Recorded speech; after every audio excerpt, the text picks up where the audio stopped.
This is the Asia Trade. I'm Shery in Tokyo. And I'm Haidi Stroud-Watts. Your top stories this hour.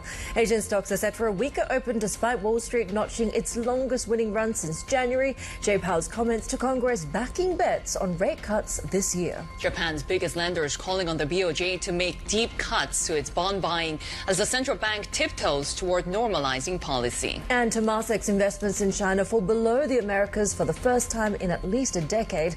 We get the outlook from the Singapore Fund's CIO. But first up, we do have South Korea labour market numbers just coming through and bang in line with expectations. The jobless rate adjusted is being held at 2.8%. That was largely the market consensus there as well, between 2.8 to 2.9%. The jobless rate coming in at 2.8%. 96,000 jobs there being added in June from a year earlier.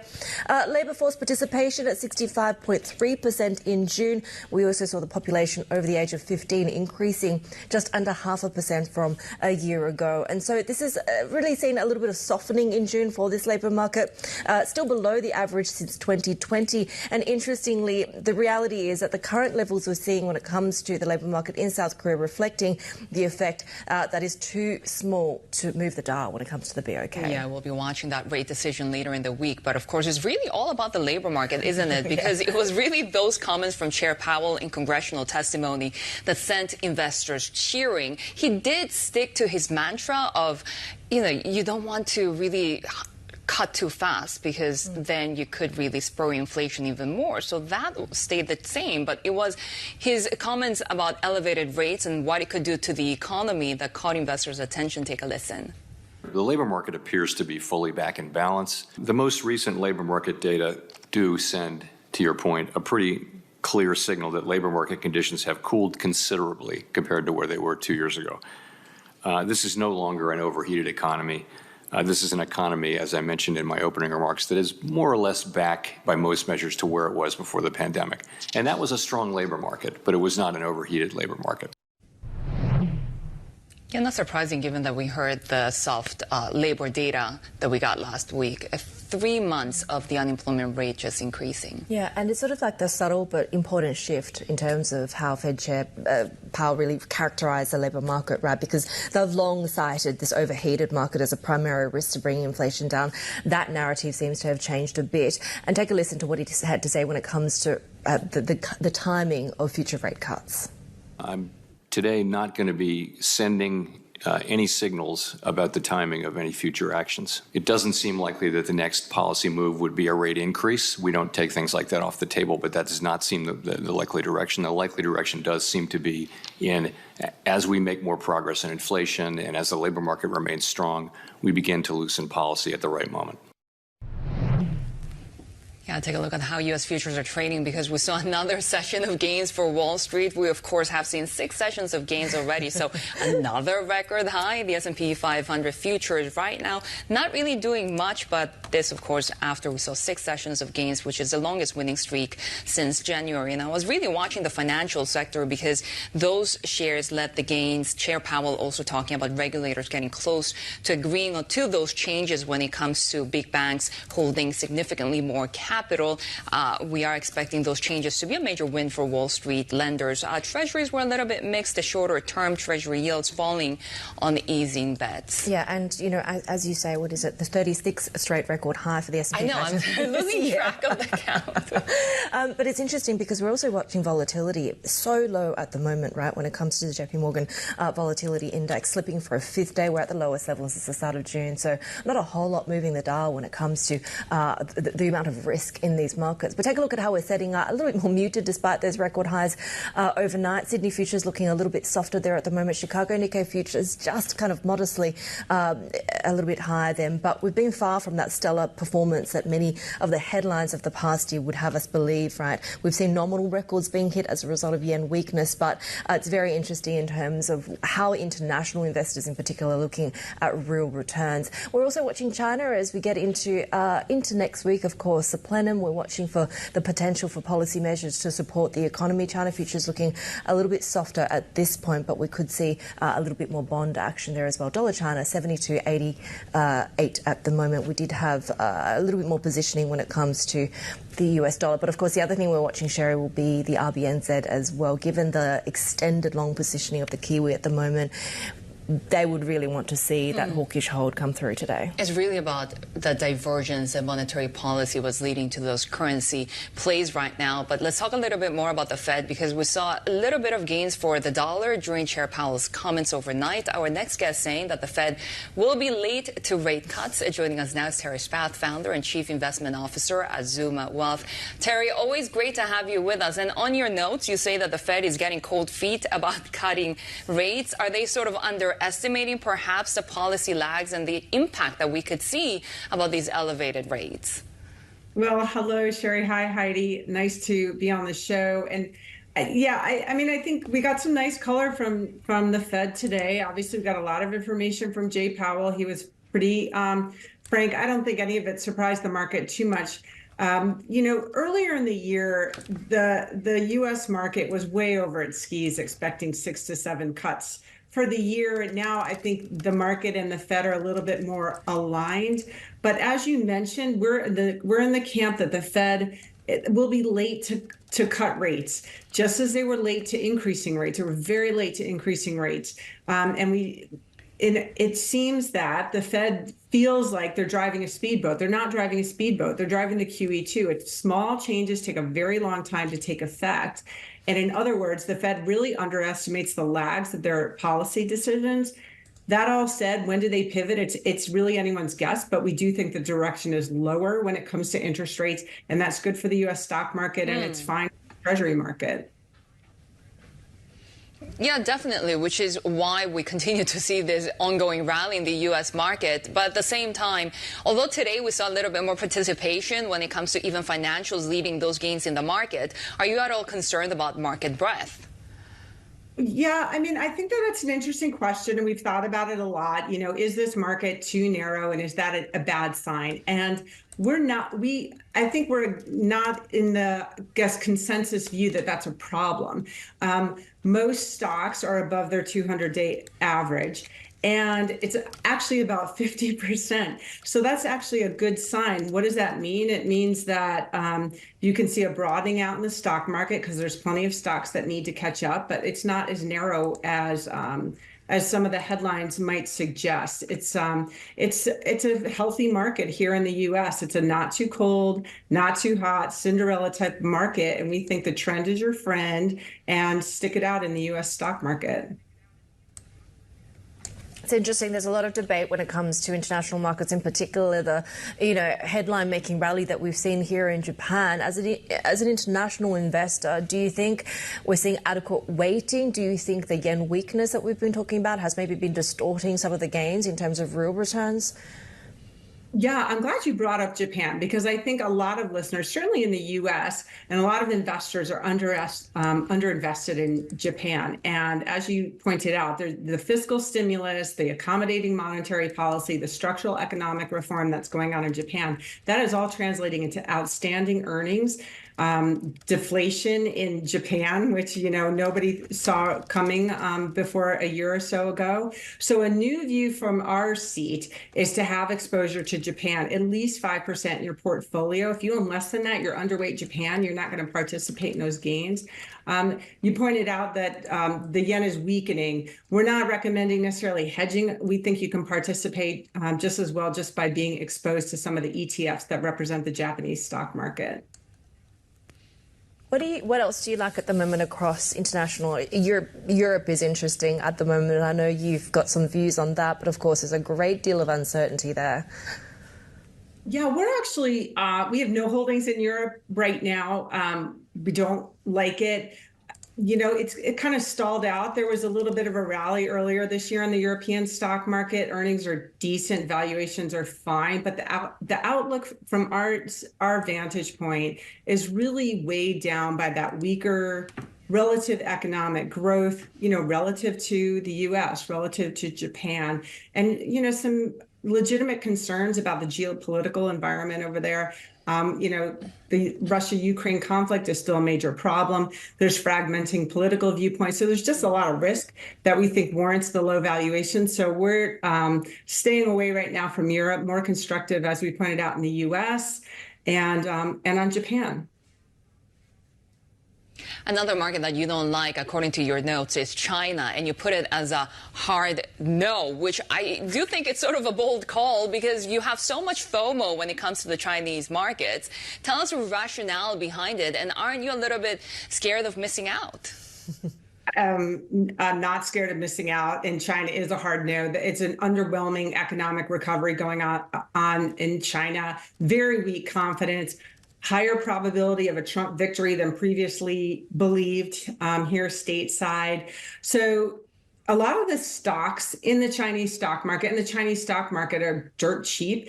That does often give us pause. So we put pen to pencil, but we think that directionally things are still going negative.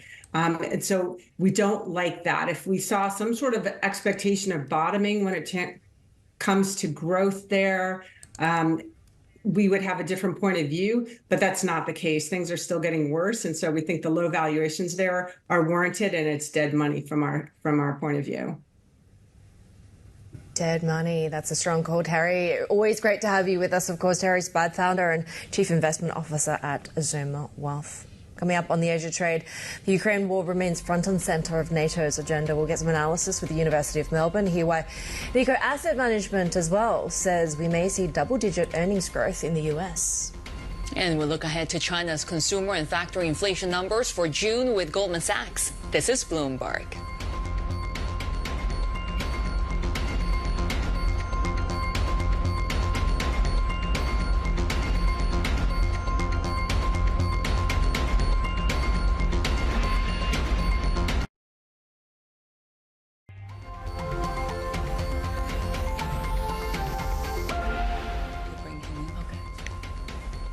Japan's megabanks are said to be calling on the BOJ to make deep cuts to its monthly bond buying. The central bank is meeting with players in the nation's debt market as it prepares to scale down its huge purchasing program. Yeah, our Asia economy and BOJ reporter Toru Fujioka joins us now for more. So what's, I guess, the takeaway? These meetings are ongoing, clearly, and the implications. I think the bottom line is that BOJ didn't show any specific plan for BOJ bond buying plan going ahead. I think that was there's a possibility BOJ may indicate something, but BOJ didn't do that. So we have to keep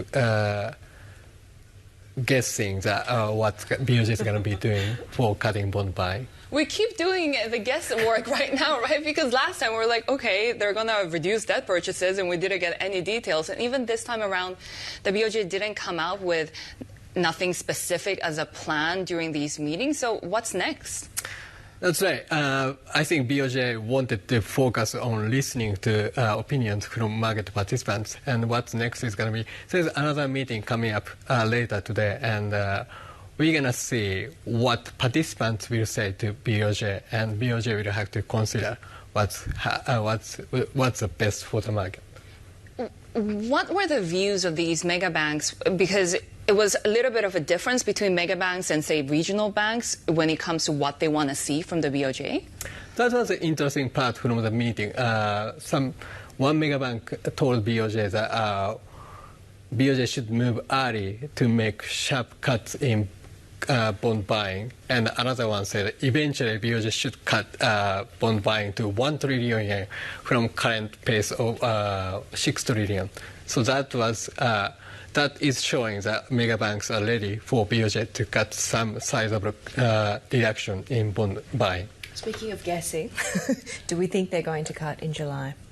Yes, that's hike in July. Yes. I know they're diverging so much. We keep saying Fed rate cuts.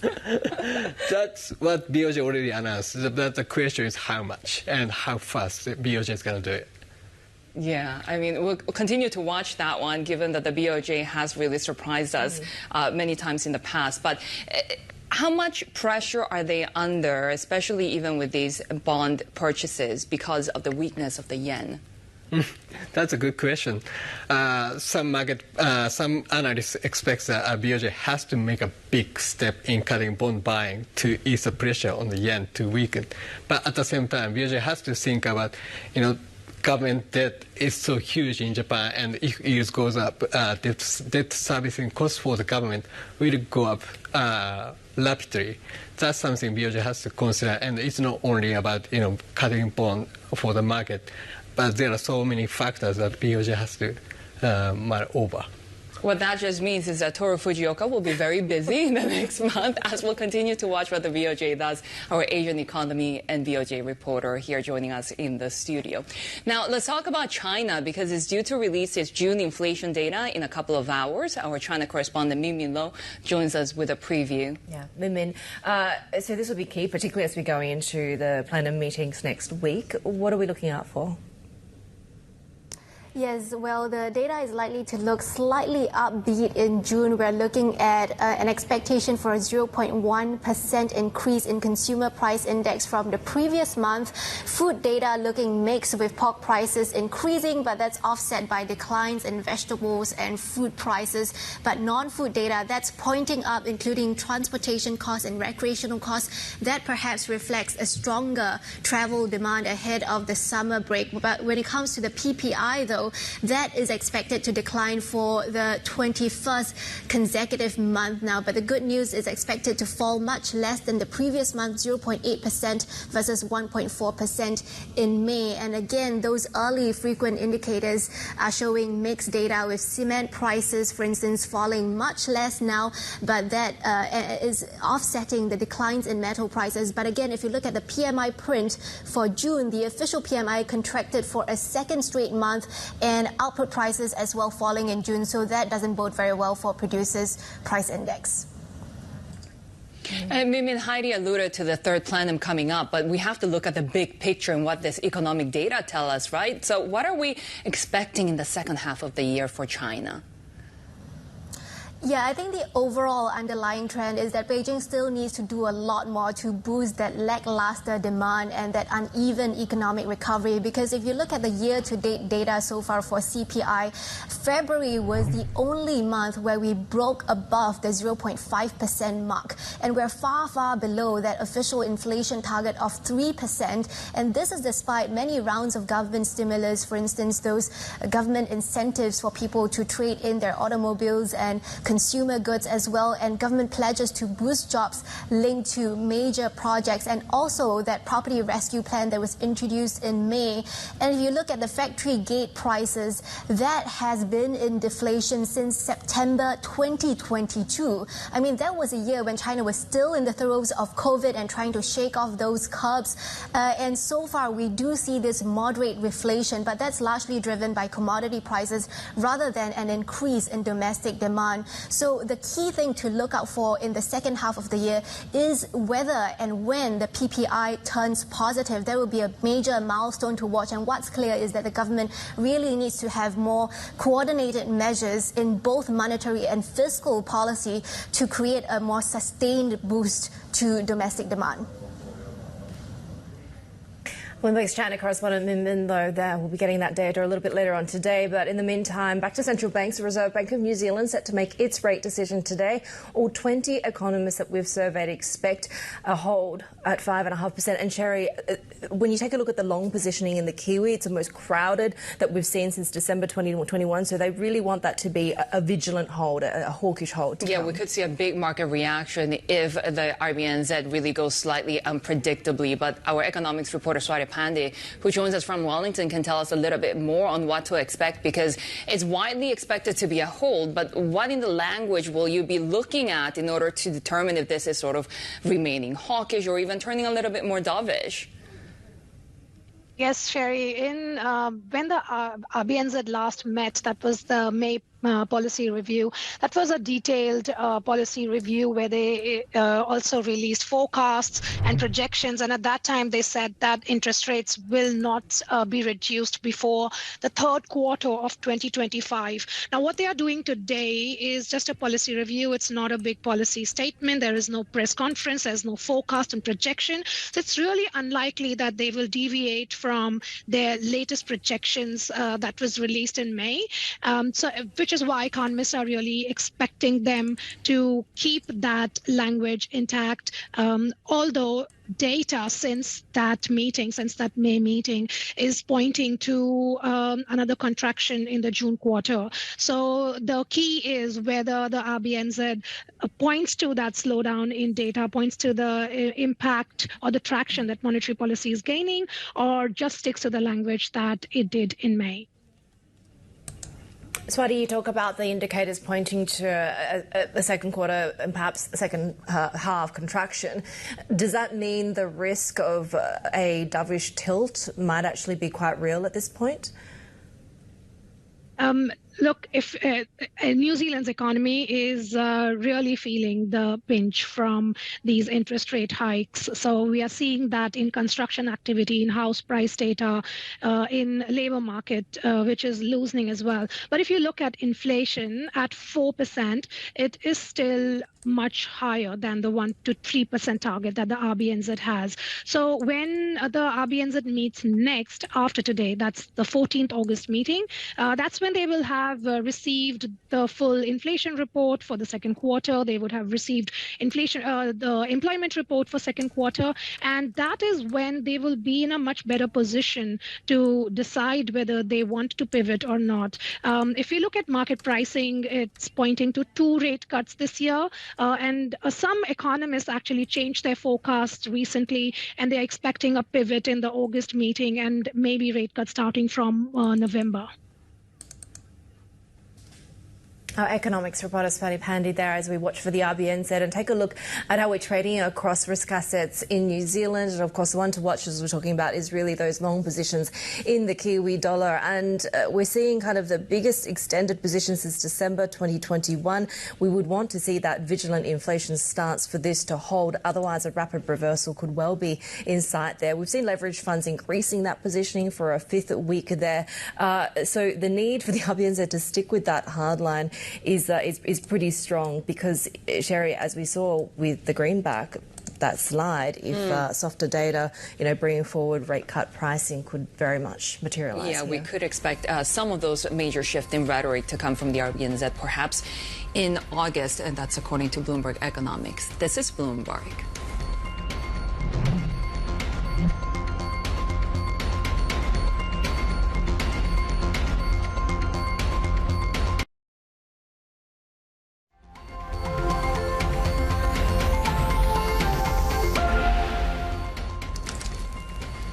Time now for morning calls ahead of the Asia trading day. JP Morgan's trading desk telling investors to brace for a bout of stock market volatility this week after a lengthy period of calm. That's ahead of the key U.S. inflation reading on Thursday. The forecast is for June's core CPI to rise 0.2% from a month earlier. JP Morgan says if the gauge comes in hotter than expected, the S&P 500 could fall by as much as 2.5%, but an inline reading could help it rise by up to 1%. Shery, Citigroup believes it's time to book profits in these high-flying AI stocks. Strategists there saying sentiment towards AI-exposed equities is the strongest since 2019. Free cash flow, the bulk of these firms is forecast to outstrip analyst expectations. So they explain that these readings typically suggest significantly more volatility is on the way, and some of the rally in these names are concerning.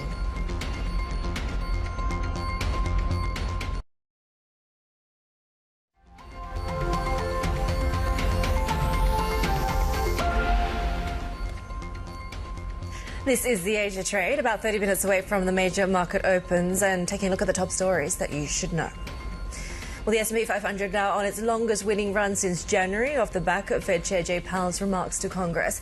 He was careful not to offer a timeline for rate cuts, but emphasised mounting signs of a cooling job market after a third straight month of rising unemployment. Asian central banks also in focus, with the RBNZ expected to hold its key rate and reiterate the need for policy to stay restrictive for some time. Japan's largest banks, meanwhile, are said to be seeking deep cuts to the BOJ's bond buying program. And China's inflation data due in 2 hours looks set to show consumer demand still in the doldrums. And Indian Prime Minister Narendra Modi is calling on Russian President Vladimir Putin to seek a peaceful end to the war in Ukraine. That's after a deadly missile strike on a children's children's hospital in Kyiv sparked international outrage. Meanwhile, NATO set to boost air defences for Ukraine in a fresh show of support.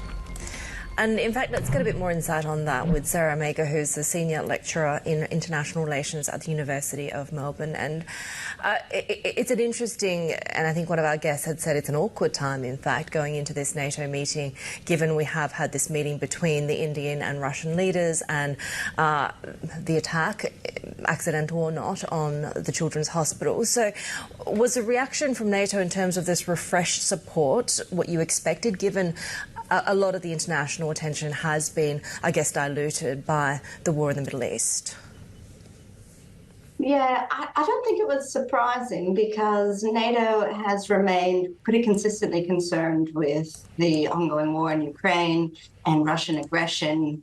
There will be a number of leaders at this summit who are seeking, to strengthen the commitment of all the member states to the alliance and to increasing defense spending and commitments of military aid, not only to Ukraine, but, the sort of eastern flank regions of the NATO member states. And so, yes, it was expected that we would have some commitment, but also there's a number of challenges because there's divisions emerging within the member states and increased polarization, meaning some states want to, reduce their commitment to the alliance.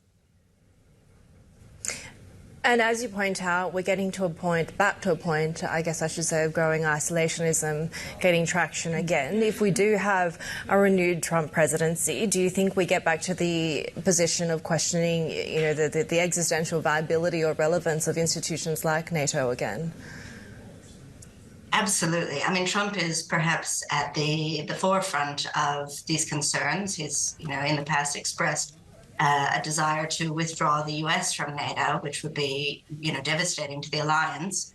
But it's not just Trump, and it's not just, there's a number of right-wing parties across Europe that have expressed similar sentiments, but also the latest election results in France and the far left also, not coming from an isolationist standpoint, but an anti-militarist sort of commitment and desire to address geopolitical tensions through more pacific means rather than relying on military buildup. So I think we're seeing state leaders of these NATO countries having to toe a fine balance between the domestic citizens' sort of desire to have less defense spending, address economic concerns inside their own countries before, taking these sort of international positions, but also the very, real and present threats that a lot of these states feel,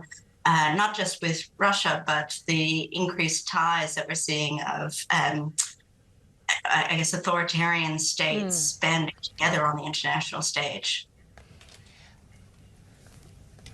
Just elaborating on your point, given the fact we're talking about the U.S., France, those more weakened leaders, we have the same thing with Germany as well, with Chancellor Olaf Scholz. What does that mean in terms of how much can be accomplished at this NATO summit? I suppose what NATO most wants to accomplish at this summit is just a sort of commitment of member states and a show of its enduring relevance in this changing geopolitical climate. And I think given we don't really have an alternative to NATO at the moment, we will see most member states making these verbal commitments, but there'll continue to be the challenge of whether, they go home and actually implement the policies that are agreed to at the summit.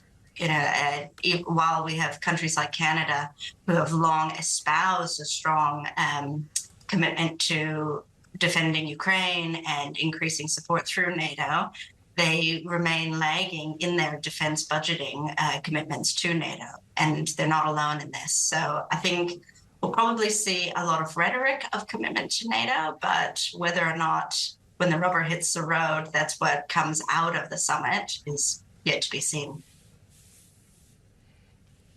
How difficult is the situation for President Zelensky, given that he really needs to procure that long-term aid for Ukraine, defense spending as well? I think we're seeing, especially in light of that, a number of missile attacks across Ukraine, including the one that hit the children's hospital.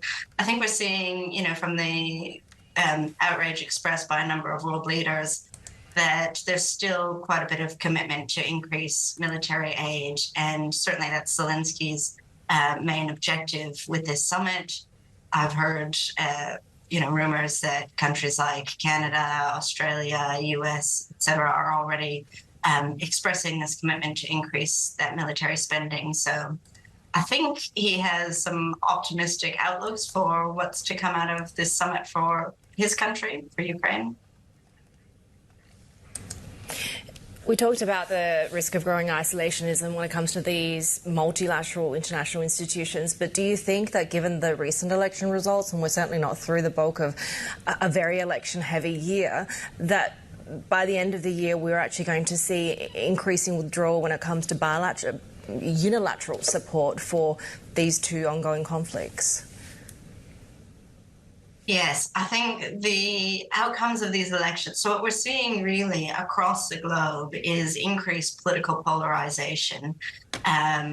The commitment of various republics to internationalism, to being parts of these alliances or international organizations to try and sustain the liberal order or sustain sort of peace through these institutions, is declining. It's being challenged from both left and right. And I think what the recent French election has shown us is that we don't actually have a great ability to anticipate what the outcome of these elections will be. And that uncertainty is probably what's going to drive anxieties around the future of a lot of these institutions, particularly the ones focused on military alliances, when isolationism, is leading a lot of populist leaders to talk about the need to withdraw from these commitments and focus on domestic problems that are driving a lot of the discontent, leading to that political polarization.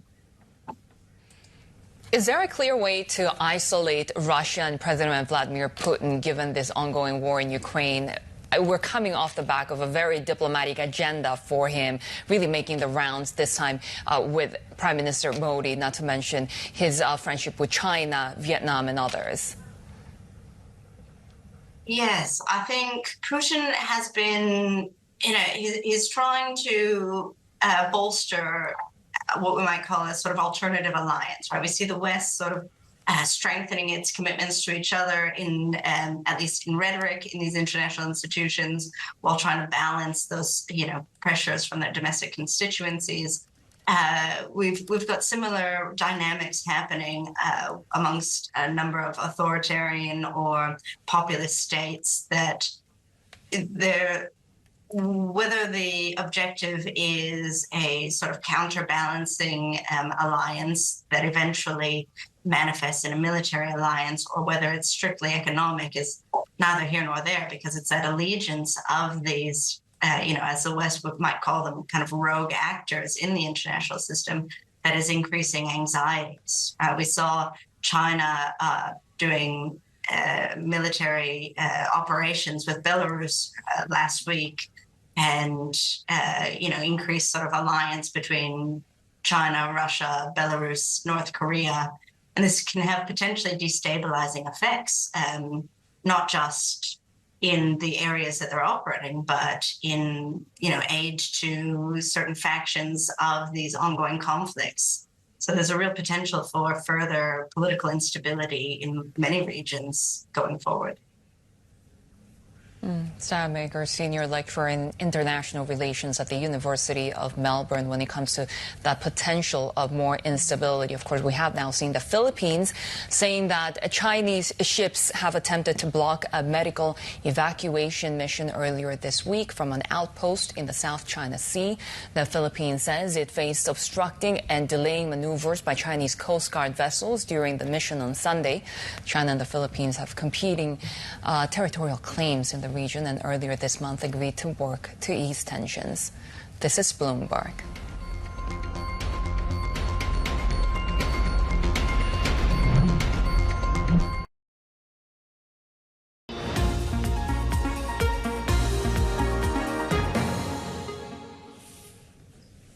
Well, this week marked the first full year that global average temperatures hit or exceeded the key climate threshold of 1.5 degrees Celsius above the pre-industrial era, highlighting really the challenge of limiting global warming. And I have to say, being in the hot summer of Tokyo, it feels like we're really feeling that here. Yeah, this has been really unprecedented. I don't remember like 10 years ago being this hot and humid in the summer, but last month was the hottest June on record globally, and the EU's climate body now saying that the succession of new highs is more than a statistical oddity. Climate and energy reporter Aaron Clark joins us now. So Aaron, what are these global temperatures telling us really about what's happening with climate change and how this is affecting people and economies, I guess? Yeah, I mean, clearly we're seeing sort of fundamental shifts in the global climate, and I think it's so important to highlight both the economic impacts as well as public health. Just a couple of examples, recent examples. In Saudi Arabia during the annual Hajj pilgrimage, more than 1,300 people died as the temperatures skyrocketed to the highest in 2 decades. They peaked at 52 degrees Celsius, 126 degrees Fahrenheit. Clearly that impacted this really high death toll. You know, another economic impact in California, voters are going to consider a $10 billion climate resiliency bond in November. You know, that money would be used for things like to ensure safe drinking water, but also to help communities prepare for and recover for things like heat waves, flooding, wildfires, and droughts. So those are just some of the examples we're seeing of how, you know, the public health impacts and economic impacts of this, you know, these record temperatures. And are we seeing enough action when it comes to cutting emissions and the opportunities there are to do that? I think, you know, that's the big question is where are the opportunities. I think when we think about emissions reductions, you have to start with energy systems. Of course, carbon dioxide, the easiest way to do that is to shift away from coal and gas-fired power generation to renewables like wind and solar.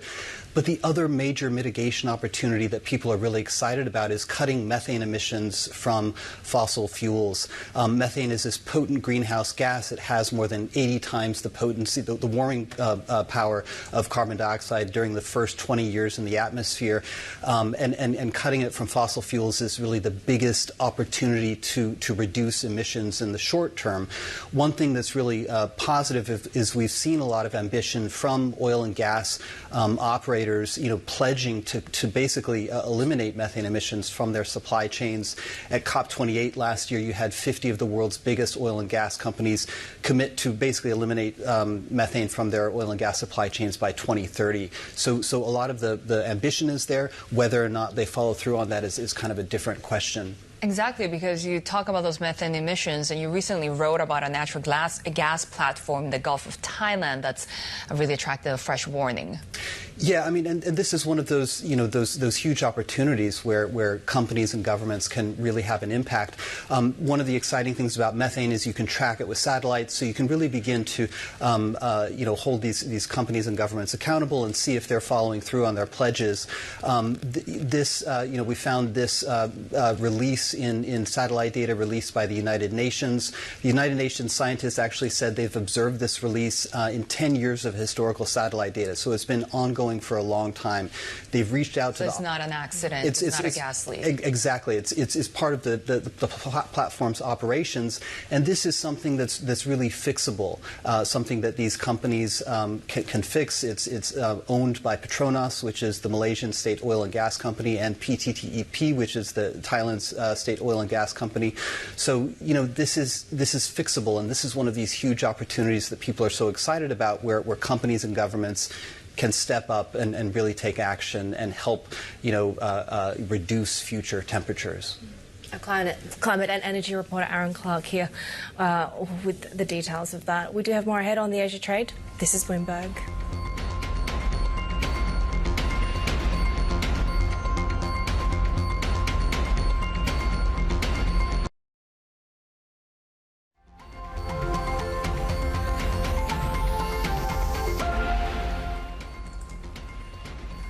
Well, Singapore's state-owned investment fund Temasek has revealed its investments in China are now below those in the Americas for the first time in a decade. Yeah, Temasek reporting a modest full-year return of 1.6% as China's market slump offset better returns from the U.S. and India. CIO Rohit Sipahimalani told us more about their outlook.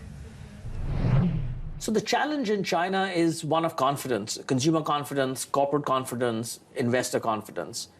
And of that, I think the most important is consumer confidence, which is being dampened both by what's happening in real estate and the fact that there hasn't been that much demand-side stimulus to sort of help propagate that. Now, the government's clearly very focused on economic development. You hear that every day. So far, we feel that the measures have been more on the supply side and need to be probably a little more on the demand side and address the decline in real estate. And the reason for that sentiment is very important on the consumer side, because apart from just GDP and real demand, I think that's going to be the key catalyst for the stock market. I don't think you can really rely on a sustainable basis now, a lot of US endowments or pension funds coming into the market. But there's a huge domestic savings in China. Today, I mean, historically, they went into real estate. It went into trust products. Neither of them are really viable alternatives right now. You would expect that at these valuations, they would expect to put money in the stock market rather than earn 2% in the bank. But today, they're still earning 2% in the bank. But if you can get that sentiment to change, there's a lot of that money that can flow into the stock market. And I think that will be the catalyst. Now, I don't know whether it takes 3 months, 6 months. It'll depend on what happens. But we've seen in India that once domestic flows come into the stock market, it actually acts as a huge counterforce to global forces, adds a lot of stability to the market, and will be a catalyst. In the very near term, I think you need to see. I mean, we saw people getting excited in April in China. In between April and middle of May, MSCI China was up 16, 17%, best performing market in the world. And then again, people felt disappointed with the extent of measures taken on real estate, and we've seen a slump back. But second quarter as a whole, China performed better than the S&P 500. So there will be periods, I think people are looking for signals to see that what will sort of catalyze that return of confidence. And I think that will be the catalyst, but I can't tell you the timing for that. Might the third plenum be a catalyst? Could that be a game changer? So expectations are low from investors because they're saying, we need to see action. And so it could be a catalyst just because expectations are low. So if they actually surprise positively, I think that could be a near-term catalyst. You talked about how domestic and retail investors can cause a turnaround, a reversal in China's stock market. But other people say that perhaps Chinese equities will continue to hum along at such a pace until foreign money comes into China. I mean, that's unlikely to happen as long as you get those returns, for example, in the U.S. So I think it's, like I said, people in in April came in because they thought valuations were really cheap, saw some signs of action on the real estate front, which got them excited, and you had this huge rally, and then they were disappointed. I think foreign money in the near term can lead to short-term spikes. But for sustainable returns in China, I think you need domestic money, because there will be large sections of Western money which will always feel pressured. I can only see US-China tensions go up, not go down from here. So which is why in the long run, I think it's going to be, for sustainable returns, you need domestic money. We've seen that in India, where India now that systematic investment plans get in $3 billion every month into the market. In the past when there was a crisis overseas and money moved out of emerging markets, the Indian market would correct 20, 30%. Now it barely moves because domestic money fills the gap. So I do think ultimately for sustainable returns, you need domestic money to come back and confidence to come back. Short term, yes, blips could happen through inflow of foreign money because of sentiment changing. We've seen how some financial institutions have made a complete exit from China. You're still there. Why are you a believer in the Chinese market, and how are you invested in China right now? So look, it's the second largest economy in the world. I would say today, more than anything else, it's actually a good diversifier from the Western world also. The two markets don't move in tandem, and the first half of the second quarter was a good example of that. But clearly, we have to be concerned about businesses that are caught in the crosshair of geopolitics. We've got to be conscious about investing in sectors that are policy aligned. And so effectively, our focus is very domestic. So domestic consumer brands, for example, whether it's around cosmetics, whether it's around beverages, whether it's consumer durables, I mean, all these, if I was in China 2 weeks back and talking to a lot of people, yes, overall consumption is slow, but people are very value for money conscious, which is helping domestic brands over some of the higher priced foreign brands. So that's one segment. Import substitution. Like, there's a whole supply chain around, let's say, electric vehicles, robotics, other industrials, competing with multinationals like Bosch, Siemens, ABB. And that's one trend that's only, these companies are getting stronger, and they're only going to be encouraged in the market out there. So that's, again, a trend that is very positive. Biotech, you're seeing innovation out there. The number of out-licensing deals from China has gone up 3x in the last 3 years. And this year itself, $4 billion plus acquisitions have been made by MNCs of Chinese biotech companies. So people see that happening. So there are these areas which, are not going to be caught in the crosshair of domestic regulation or policy. They're not in the crosshairs of US-China tensions. And you're seeing steady growth. Temasek CIO with Bloomberg's Haslinda Amin. As we get you breaking news out of Japan, the producer price numbers rising 2.9% year on year for the month of June. This is the fastest acceleration that we've seen since August of last year. Perhaps not surprising given the plunge of the yen and those yen-denominated costs for imported materials really rising. Month on month, though, a slight deceleration of gains of 0.2%, which is really coming in below expectations. But Haidi, suffice it to say that this will really lay the groundwork for the BOJ. Yeah, and a lot of speculation as to whether they could in fact hike come that July meeting, right? The wage data was obviously the sort of puzzle piece that we're still waiting for, but that could potentially seal the deal. But it is encouraging to see it trending in the right direction. Yeah, we'll continue to watch the yen and the Japanese market opens, as well as Sydney and Seoul. This is Bloomberg.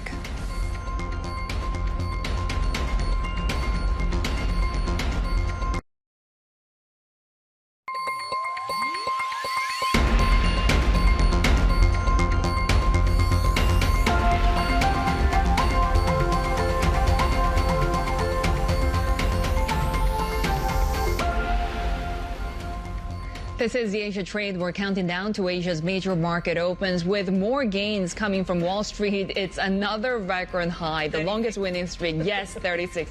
I'm losing count right now, but we are seeing, of course, the longest winning streak since January, and investors really cheering the fact that Chair Powell was talking about the labor market and perhaps some risks if we continue to see elevated rates. Yeah, you really don't envy the position that he's in when it comes to the ability to move expectations, right? And he was so balanced and so nuanced, but it was really that careful but significant shift when it comes to the cooling of the labour market, which, of course, the overheated labour market has been really their rationale when it comes to taking it slow for so long. So very interesting. A little bit of a mixed picture when it came to Treasury's trading, but definitely the shorter end outperforming given those easing expectations. And take a look at how that's filtering through the Asia session, because the Nikkei is now under pressure. But put into context, the Nikkei did close at a record high. We're seeing the topics really not doing much, but it's all about the Japanese yen these days, right? We're still holding at that 161 level, fluctuating between gains and losses around that 161 level against the U.S. dollar. But we had that PPI number earlier today.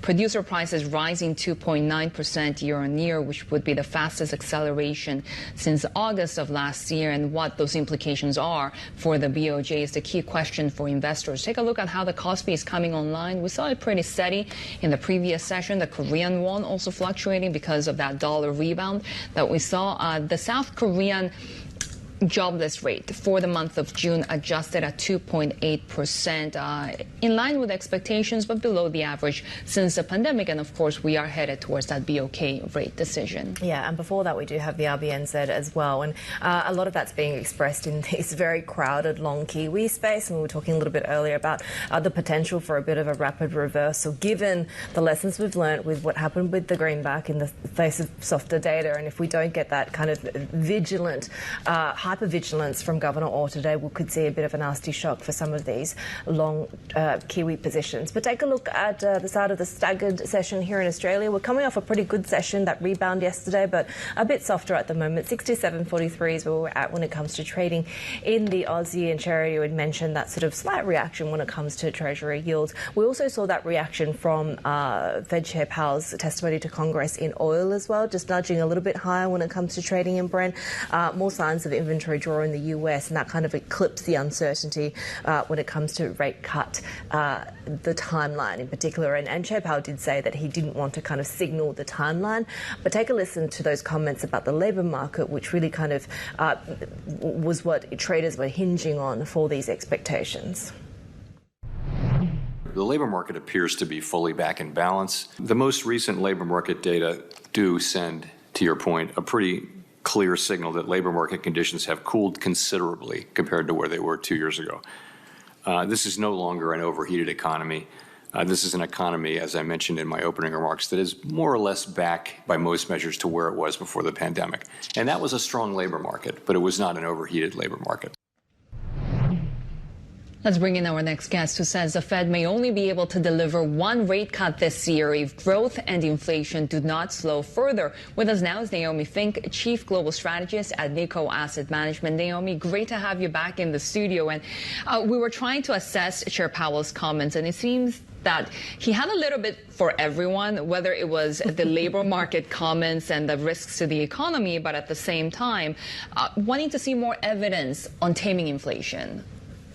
Well, I think it's been a known quantity that household sentiment has been much weaker than corporate sentiment for quite some time now. But the problem is, part of that is inflation. Yes, the jobs figures from the households have been notably weaker than the establishment surveys, but now those establishment surveys have been revised downwards. So it's perhaps a clearer picture with both that is moderating. However, it's moderating. There's no signal that we have an imminent recession yet. There's only recently been stickier and higher than expected inflation, so it's only natural that Chair Powell would be cautious. He doesn't want to step into a policy mistake where the Fed cuts and then inflation rises again. So I think that's probably the source of his caution. Is that why we're seeing that strength of the U.S. dollar? Because I'm really confused. You have the markets really clinging on to any commentary that could lead to rate cuts, but at the same time, they keep sending the dollar higher. Well, I think people are very unwilling to give up some of their the short-term interest rates that are higher than anywhere else. You can walk into a bank, well, maybe not walk into a bank, but you can probably find a money market fund or even some deposit rates that are very short-term and above 5%. Where can you find that? So I think people have still a lot of appetite for this before it goes away. But I do agree that there is a bit of contradiction in some of the market moves. There's so much willingness, especially with the stock market, to latch on to any signal of future Fed cuts. Yet, as you mentioned, we do see this the dollar-yen carry trade, for instance, very much alive and well. So I think at some point the market's going to have to choose, or the central banks are going to help the market choose. And on Japan, the equity rally it's been quite interesting, right? Do you think there are global investors that are maybe reassessing whether or not the returns so far in this, hot rally have been maybe flattered by the yen? Are they questioning real returns at this point? So I think a lot of the equity market returns, and this isn't only in Japan, this is across the globe, have definitely owed to accommodative financial conditions. So there is a cyclical element there. I think that cyclical element is perhaps very notable in the U.S., where there have been massive gains amongst indices, now much more narrow than they used to be. But there have been these double-digit gains for years. So if the idea is that if we slow down, will those gains also slow yet? Yes, I believe they will. In Japan, however, I think we have elements that we don't have elsewhere, and that is a structural reflation story. So certainly, when we look at the large caps, those who have revenues abroad, those who can benefit from overseas growth as well as the weaker yen, that is a tailwind, no doubt. But there's also a potential second wind that Japan can get that when we do see things like households change their behavior, when we have real wage growth, which we haven't seen yet. Are we seeing that, though? Because we keep talking about the structural changes happening in Japan, and yet all I see in the numbers is factory inflation rising because the yen is so weak, and yet when you get household spending numbers like last week, they're still contracting. Yeah, so I think that there are definitely stages and steps to the structural reflation story. We have seen it amongst many corporates. Corporates, for instance, are making better disposal of the cash on their balance sheets. A lot are actually investing in transformational technology. Some are raising wages. The thing is, the last step, perhaps, is the real wage growth of the households, and I think that's what's really necessary to change household behavior. So while that hasn't happened yet, there are many signals that it might actually happen soon, even this summer. We've had a great shunto round, historical wage rises, and that's not even the part of the market that's most afflicted by structural labor shortages. That's the more flexible part of the labor market. So I think the signals are good, but I think you mentioned inflation PPI earlier. Yes, input costs do matter. They matter with a lag. So if those don't come down, and if, for instance, the weak yen is playing a role, then that might actually balance the Bank of Japan's decision making in a slightly more hawkish direction. So that virtuous cycle is by no means predestined at this point yet. So, you talked about the cyclical factor, counter-cyclical China. We're going into the plenum next week, and I have to say expectations are so low that they're practically like comatose, right? So, how would you play this? Because I know that you like Chinese bonds. Do you expect the PBOC to start pushing back on that? So one of the reasons why I like Chinese bonds is that I don't expect there to be a magical reflation and rebound in Chinese stock or property. I mean, those woes are real, and they're likely to last for some time. The thing is, if we compare, and I know that households, the household and corporates are probably what China was trying to do was to try and counter the household weakness with some of the investment that it can encourage from the corporate side, and that tied in with exports. It also tied in with a lot of industries that require a lot of investment, like solar and EVs. But then those are also being afflicted by potential trade conflicts abroad. So there are a lot of moving parts. I think that the corporate side is probably definitely looking like it can benefit cyclically much more than the household. The bonds, though, are one area where you can probably see in a slow growth environment, bonds stay relatively supported. The debt within China is mostly domestically held. The Chinese renminbi is underrepresented in global reserve portfolios. That's not to say I expect the dollar to be unseated anytime soon, but I do expect there to be a gradual increase in demand for Chinese paper as the reserve balances become a little more representative. I do wonder, when you're talking about those potential trade tensions, how much are you factoring in a potential of a Trump White House? Because we always talk about the side of trade, but at the same time, I've been talking to some corporates here in Japan who have really benefited from, say, the Inflation Reduction Act and those tax credits and incentives that could change depending on who ends up at the White House. Is that a concern to you now, or is that too granular to be able to predict at this point? So I guess I look at U.S. politics as certainly a geopolitical risk, as many elections are. But there seems to be a growing. The U.S. is perhaps the most visible and the largest economy. But there does seem to be some growing unease in many countries when it comes to globalization, and we've seen that reverse. Not only with the very high-profile trade tensions that we see between the U.S. and China, but around the world. I think that maybe when many economies thought that we'd conquered inflation for good, then the corrosive effect on real household spending in many different countries led them to make perhaps more extreme decisions politically. So I don't really see that tendency going away anytime soon. So I'm not a political analyst. I don't want to predict the result of the U.S. elections, but I don't think even political analysts are getting it right at this point, right? The pollsters have not exactly done well. Thankfully, that's not my job. That's somebody else's. But I do think that we're in a situation where we don't have the disinflationary tendencies that we can inherit from wherever by globalization. I think that is reversing somewhat. I don't think it will go away totally, but we're possibly in a more inflationary world, and in a more inflationary world, large fiscal stimulus carries risks with it, and those risks are usually much more apparent in the bond markets. Yeah. And I think that's probably a very likely scenario in the U.S. as well. I would be watching the long end of the bond markets when we talk about fiscal stimulus or trade tensions. Naomi, always great to chat with you. Naomi Fink is the Chief Global Strategist at Nikko Asset Management.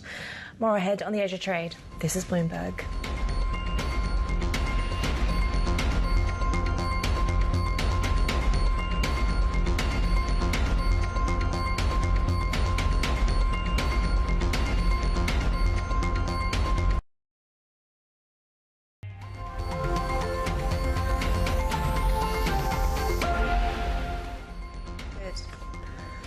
Well, it is RBNZ Day, and the Reserve Bank is set to make that rate decision. Bloomberg Economics expecting the central bank to hold that key rate steady at 5.5%. For more, let's bring in Australia and New Zealand economist James McIntyre. James, we have seen really Kiwi economic data softening a little bit. So how much can the RBNZ really maintain that hawkish tone? Yeah, thanks, Shery. So, yeah, what we've seen is it's mainly been in some of the activity indicators thus far, especially the PMI, but the PSI especially, the services side of the economy, really taking a bit of a downhill tumble. So we're yet to sort of see whether that gets factored into GDP data, and that would be what the RBNZ would be focusing on once they do their next set of forecasts. So we think that this meeting, it's a little bit of a hold from them. There's some signs in the data. They might react to it by softening their tone somewhat in some of the comments about the economy, but their rhetoric on inflation, there's nothing that we've seen so far in terms of official data for them to be able to kind of dial that back yet. That's what we think we'll probably see when they next meet in August, not today. To be fair, it's not just Governor Orr, right? Is this kind of level of vigilance what we typically see at this point in the cycle?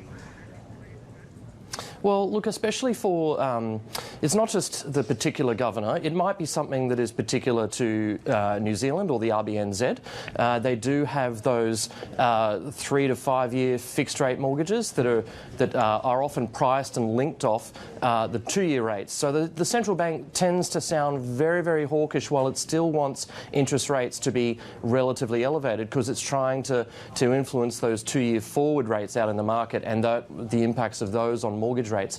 So they sound very, very hawkish right till the very last minute, right to the day before they begin to pivot and reverse course. And so I think that's something that's very RBNZ specific. That pivot, you can see that it will be coming. It's coming there in the data, and especially if we get the second quarter GDP data, which will be coming later, possibly after the September meeting. That should set them up to be cutting rates, we think, as early as November. So hawkish today, keeping that hawkishness, keeping markets where they are and not wanting those interest rates to fall away just yet. But with that softening, you can see it. It's in the data. It'll get baked into the central bank's cake or their rhetoric over coming months and meetings. So is your calculation then that we'll see the pivot potentially in November? And what would be the market and economic implications of that? I mean, Haidi has been talking all morning about how we have those long Kiwi bets that are really, really crowded at the moment. Yeah, well, look, especially for the economy, what we will be seeing is that the housing market, in particular, the residential construction side, that's on a big downturn at the moment. It's going to take a little while, even after they pivot and get those mortgage rates down, for that side of the economy to come through and begin to spark back up to life. So too for consumers as well. So it's likely, from the macro perspective, we'll be seeing the Kiwi economy remaining quite soft in Q2 and Q3, maybe some momentum picking back up into Q4. So once we sort of get those signs that the RBNZ will be responding to that data, I think that's when we'll get that market pricing and that 2-year forward rate moving, and that's going to be the one that might be where the Kiwi dollar starts to soften there. Bloomberg Economics Australian New Zealand economist James McIntyre there. And you can find more on the RBNZ rate decision. Do go to TLIV Go on your terminal to get commentary and analysis from Bloomberg's expert editors. This is Bloomberg.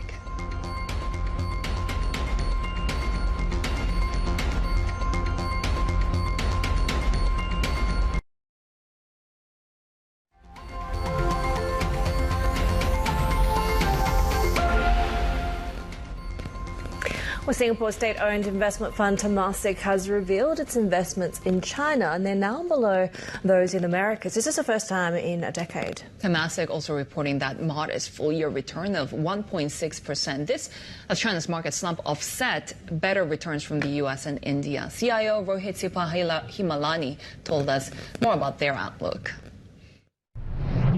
So the challenge in China is one of confidence, consumer confidence, corporate confidence, investor confidence.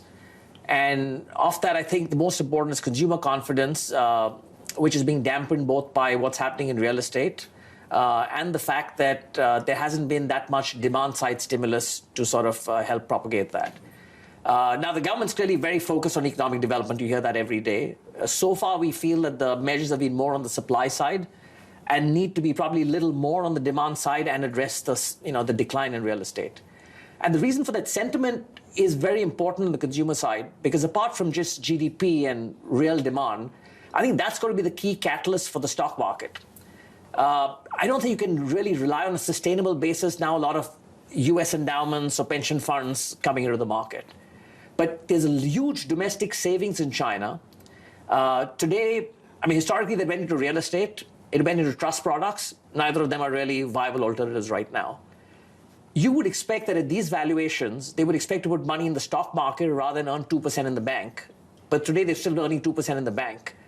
But if you can get that sentiment to change, there's a lot of that money that can flow into the stock market. And I think that will be the catalyst. Now, I don't know whether it takes 3 months, 6 months. It'll depend on what happens. But we've seen in India that once domestic flows come into the stock market, it actually acts as a huge counterforce to global forces, adds a lot of stability to the market, and will be a catalyst. In the very near term, I think you need to see. I mean, we saw people getting excited in April in China. In between April and middle of May, MSCI China was up 16, 17%, best performing market in the world. And then again, people felt disappointed with the extent of measures taken on real estate, and we've seen a slump back. But second quarter as a whole, China performed better than the S&P 500. So there will be periods, I think people are looking for signals to see that what will sort of catalyze that return of confidence. And I think that will be the catalyst, but I can't tell you the timing for that. Might the third planner be a catalyst? Could that be a game changer? So expectations are low from investors because they're saying, we need to see action. And so it could be a catalyst just because expectations are low. So if they actually surprise positively, I think that could be a near-term catalyst. You talked about how domestic and retail investors can cause a turnaround, a reversal in China's stock market. But other people say that perhaps Chinese equities will continue to hum along at such a pace until foreign money comes into China. I mean, that's unlikely to happen as long as you get those returns, for example, in the U.S. So I think it's, like I said, people in in April came in because they thought valuations were really cheap, saw some signs of action to the real estate front, which got them excited, and you had this huge rally, and then they were disappointed.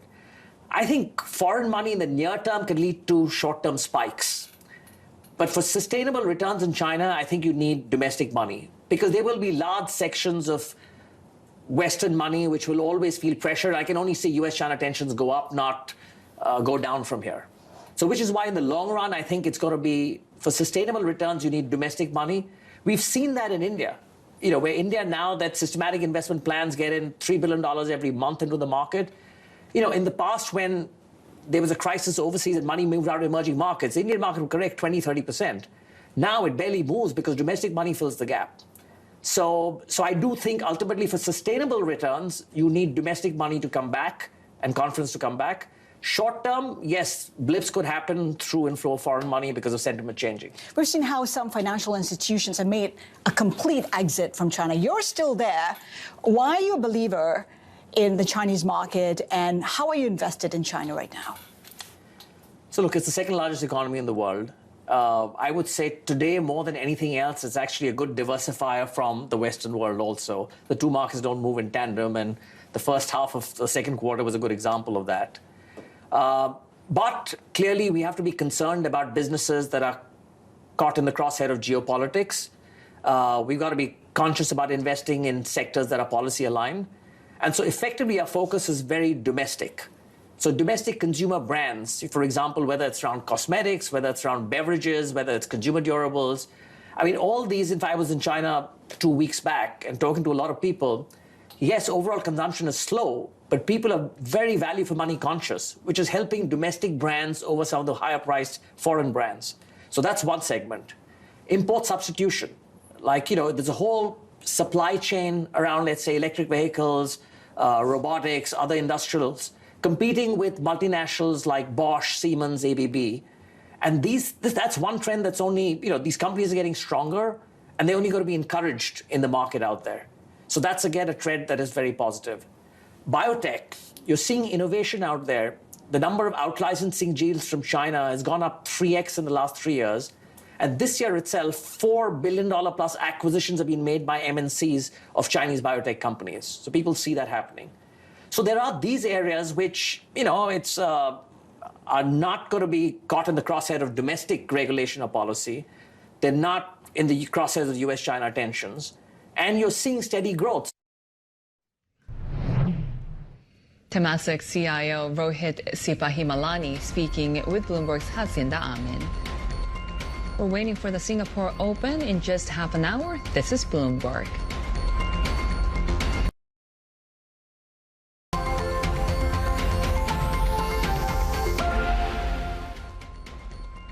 We are about 30 minutes into trading here in Asia. These are the top stories that you should know. The S&P 500 now on its longest winning run since January. Off the back of Fed Chair Jay Powell's remarks to Congress, he was careful, though, not to offer a timeline for rate cuts, but emphasised mounting signs of a cooling job market after a third straight month of rising unemployment. And Indian Prime Minister Narendra Modi is calling on Russian President Vladimir Putin to seek a peaceful end to the war in Ukraine. That's after a deadly missile strike on the Children's Hospital in Kiev sparked international outrage. Meanwhile, NATO is set to boost Ukraine's air defenses in a fresh show of support. Asian central banks also in focus, with the RBNZ expected to hold its key rate and reiterate the need for policy to stay restrictive for some time.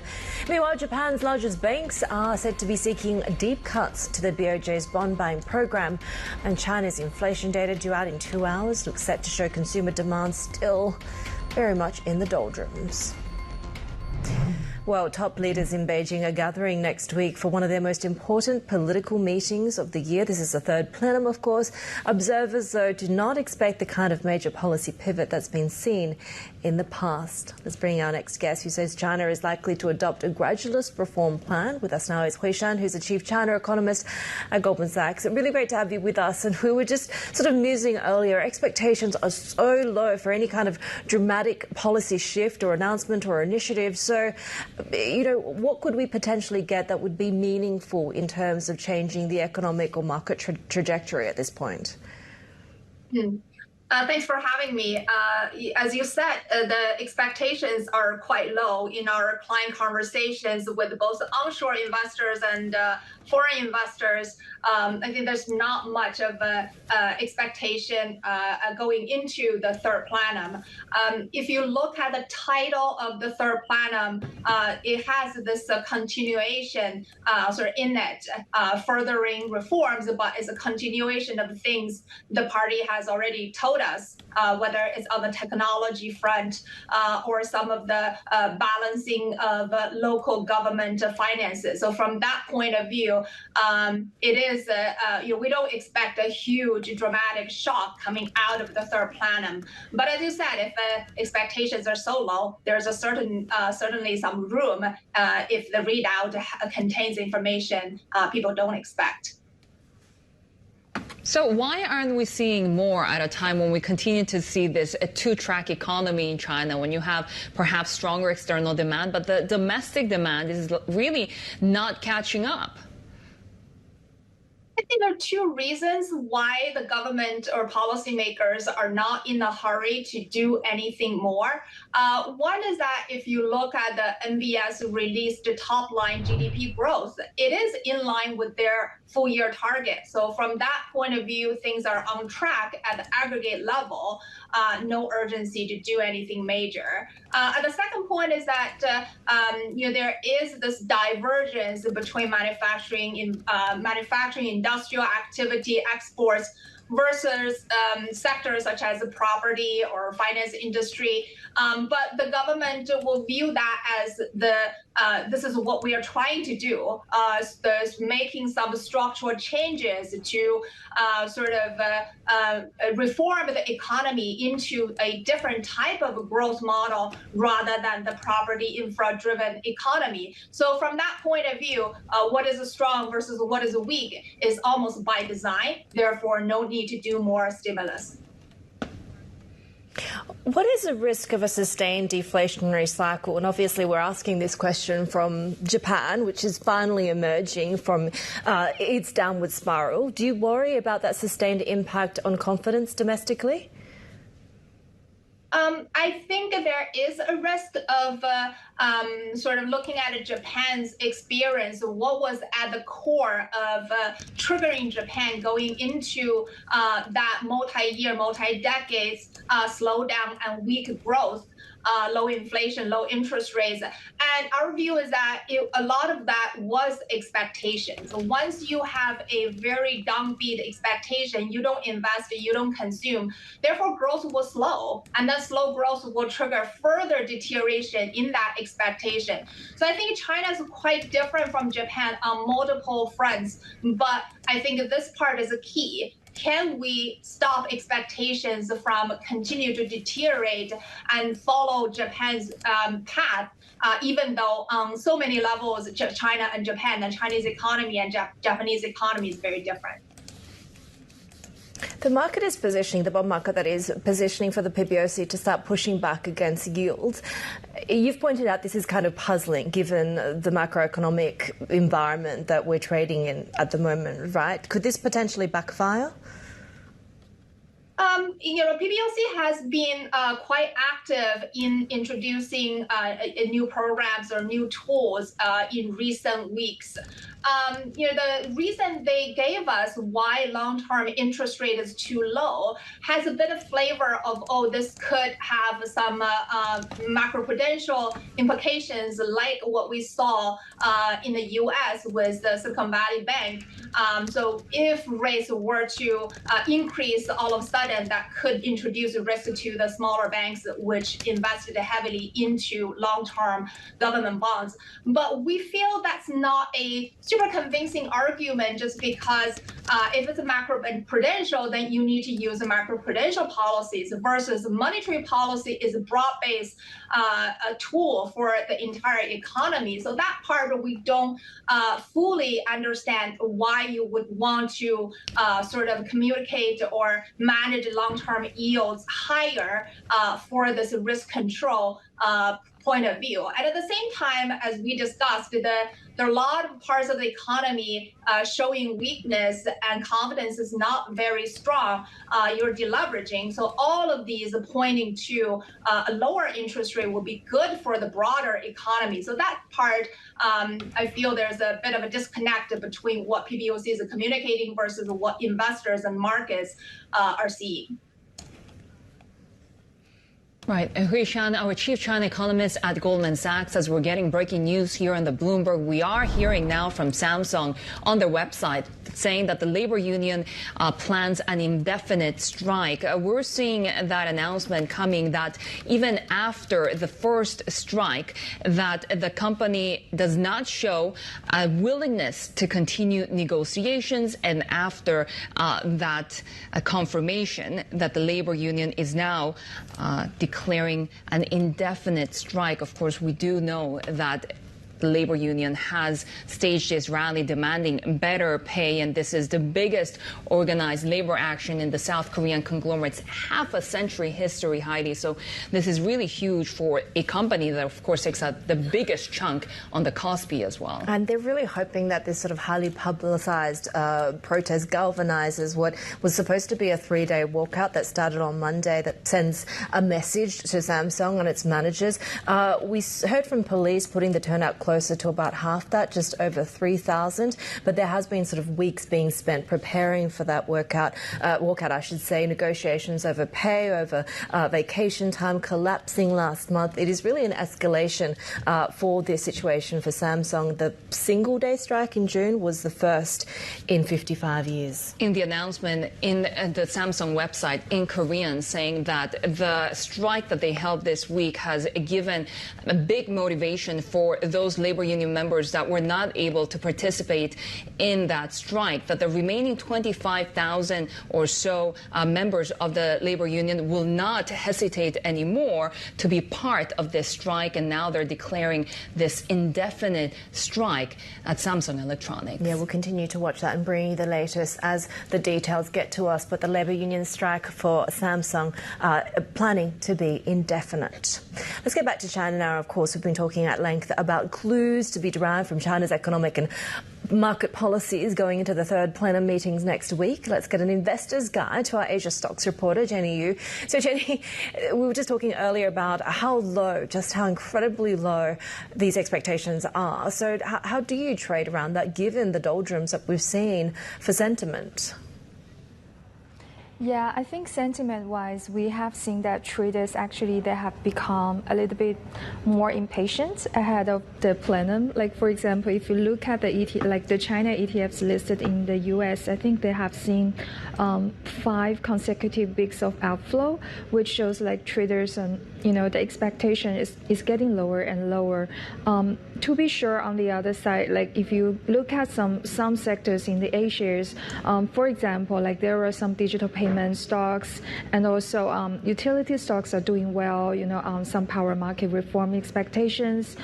We do see like certain areas in A shares there are still like pinning hopes on the third plenum, which is a once in 5-year thing. For the Chinese government to give more clues about the economic development in China. So what sector specifically are you watching? Because people are talking about a potential fiscal and tax revamp also coming from this third plenum. So what are some of those segments that investors should be keeping an eye on? Right. I think many traders we talk to, I think, and also investors, they're expecting some slogans, more specific details to be announced. For example, like Xi Jinping, they have announced like a slogan of productive forces, which is trying to help all the technology, advanced technology industries to gain dominance in some local industries. For example, like the EV market and also space flights. In those kind of areas, we might expect like some more excitement following the plenum. And then the other important part, I guess, is the SOEs. Earlier in this year, Chinese government really want to, boost the incentives for the investors to hold SOEs by pushing them to raise the dividend payouts and also do some corporate reforms, just like what Japan and Korea has been doing. I think there might be more policies to be out on that front. At least the policymakers, they may try to reiterate those SOE supports during the plenum. So, which could be a very good thing for the, for example, like the banks and also brokers, those industry leaders in those oil industries. I think those names could be benefit more from this. Our Asia Stocks reporter Jenny there with a stock trader's guide to navigating the plenum, which of course gets underway next week. More ahead on the Asia Trade. This is Bloomberg.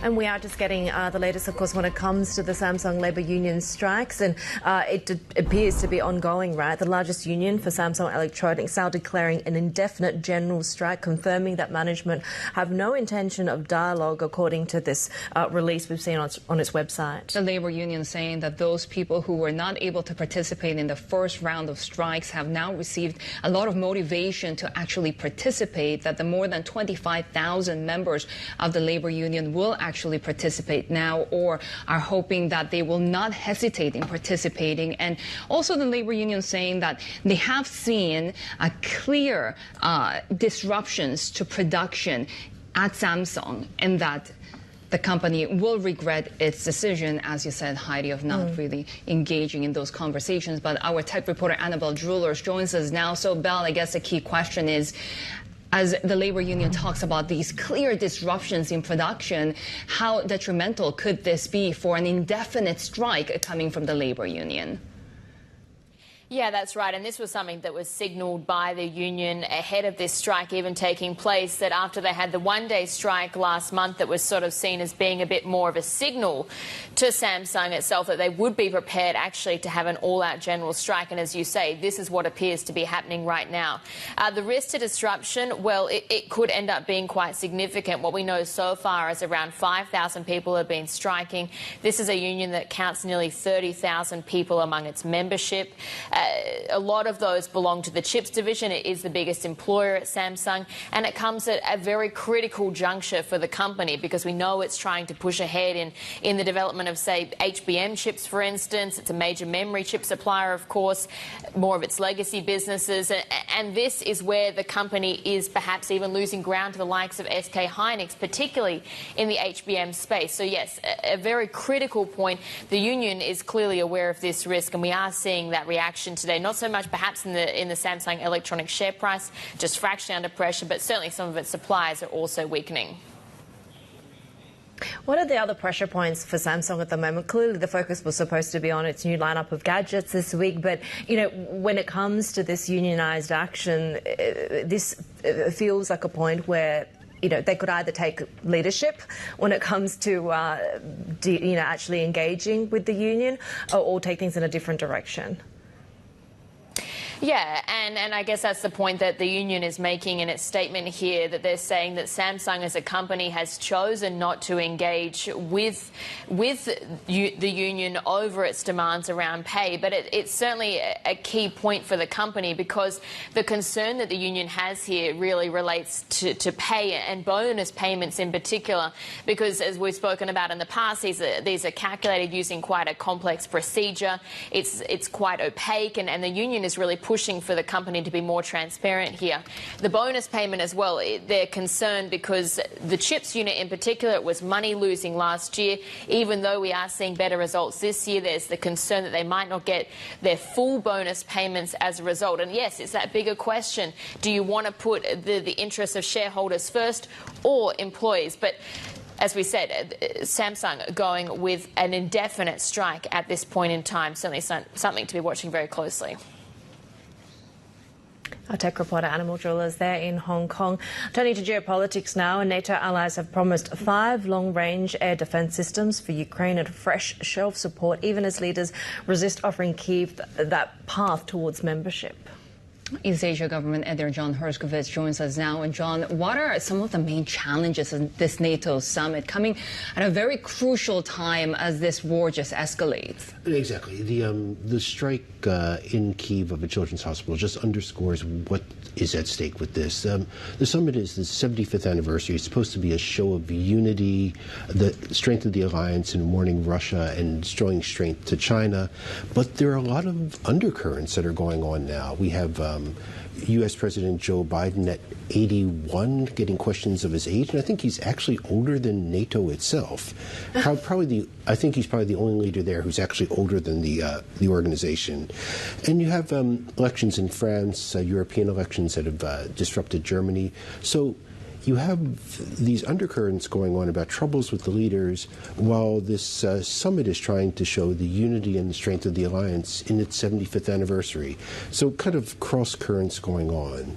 We're also seeing disengagement from leaders like Narendra Modi with Russia, with Vladimir Putin, just the latest, of course. And, you know, does that go to the point of whether NATO and its allies are being undermined in its attempt to try and isolate him? No, exactly. This visit by Modi to Russia, the first since he won re-election, it just shows how difficult it is to isolate Russia. India is one of the biggest buyers of Russian oil. It buys weaponry from them.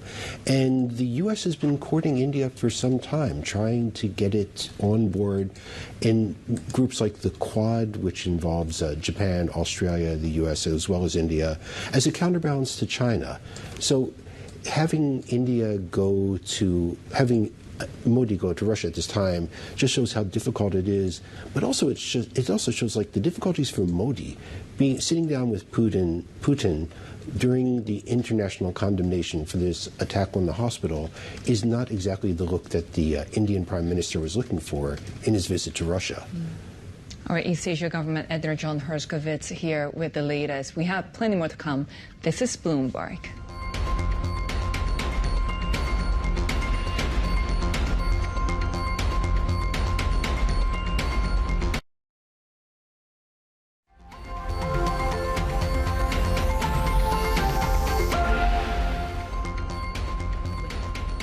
Chinese coffee chain Luckin has staged an extraordinary comeback. Once on the brink of collapse due to a scandal, Luckin has grown rapidly across the mainland and is now seen as China's answer to Starbucks. Yeah, and the company is the focus of today's Big Take Asia podcast.